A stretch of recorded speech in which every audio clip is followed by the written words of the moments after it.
নির্বিঘ্নভাবেই রাজধানী থেকে সারা দেশের উদ্দেশ্যে রওনা করেছেন ঘরমুখো মানুষ। ট্রেনগুলো ছেড়ে যাচ্ছে সময় মতো। ঈদ উপলক্ষে বাস ভাড়া বেশি নেওয়ার অভিযোগ রয়েছে যাত্রীদের, তবে তা নাকচ করে সরকার নির্ধারিত ভাড়া নেওয়া হচ্ছে বলে দাবি করছে বাসগুলো।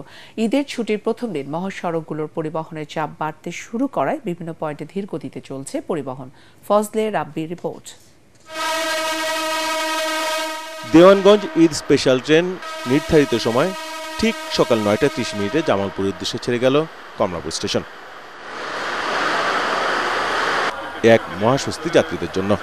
টানা ৯ দিনের ছুটির প্রথম দিন কমলাপুর স্টেশন থেকে মোটামুটি সময় মেনে ছেড়ে গেছে সবগুলো ট্রেন। অনলাইনে টিকিট কাটার কিছুটা ঝুঁকি পোহাতে হলেও সার্বিকভাবে সন্তুষ্ট রেলের যাত্রীরা। ভালোই হয়েছে, কিন্তু টিকিট কাটতে একটু কষ্ট হয়ে গেছে, টিকিট সহজে পাওয়া গেছে না। বাসে ভোগান্তরি বেশি, রাস্তাঘাটে জাম। অনলাইনে টিকিট 10 দিন আগে কাটতে হয়, টিকিট কাটার সময় একটু ঝামেলা ছিল। এত ভিড় নাই, ভালোই। তাদের বাড়ি যাব। কমলাপুর স্টেশন ম্যানেজার জানালেন, এবারের ঈদযাত্রা নির্বিঘ্ন করতে আন্তরিকভাবে চেষ্টা করছে রেলওয়ে। অনিয়মের অভিযোগ পাওয়া গেলে জড়িতদের বিরুদ্ধে কঠোর ব্যবস্থা নেওয়া হচ্ছে বলেও জানান তিনি। সব মশার বিরুদ্ধে সুরক্ষা দিতে এলো বসুন্ধরা এক্সট্রিম অ্যারোসল, মশার বিরুদ্ধে এক্সট্রিম সুরক্ষা।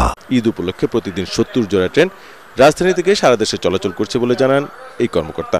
প্রবেশ পথে 3 স্তরে চেকিং করতেছি, যাতে টিকিট যার ভ্রমণতার এটা নিশ্চিত করা যায়।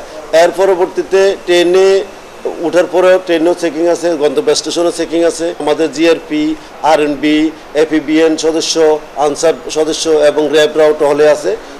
সব ধরনের নিরাপত্তার ব্যবস্থা আছে এবং ট্রেনেও নিরাপত্তার ব্যবস্থা আছে। বাসের ভাড়া বৃদ্ধি নিয়ে প্রতিবারের মতো এবারও যাত্রীদের অভিযোগ উড়িয়ে দিয়েছে বাসগুলো।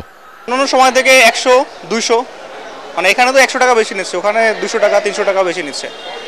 এসি বাসে তো আরো বেশি নিচ্ছে, 1200, 1000 টাকা নিচ্ছে। যেটা নিতাম ওটা ভাড়া না, যেমন আমি 500 নিতাম, ওই বাস থেকে 500 আসতো, 1000 হইতো, আর এখন ওই বাস থেকে খালি আসতেছে। এখন যেটা গভর্নমেন্টের অরিজিনাল রেট সেটা নিতে হবে। গভর্নমেন্টের অরিজিনাল রেট 712 টাকা, আমি নিচ্ছি 710 টাকা। বৃহস্পতিবার বিকেলের পর থেকে মহাসড়কগুলোতে বাড়তে শুরু করেছে পরিবহনের চাপ। মহাসড়কে বড় যানজট না হলেও রাজধানী থেকে বের হতে যানজটে আটকে থাকতে হচ্ছে যাত্রীদের। সিরাজগঞ্জের যমুনা সেতু পশ্চিম সংযোগ মহাসড়কে যানবাহনের চাপ বৃদ্ধি পেয়েছে। ঢাকা মাওয়া এক্সপ্রেসওয়েতে যানবাহনের চাপ থাকলেও যানজট নেই। ফজলে রাব্বি, এটিএন বাংলা, ঢাকা।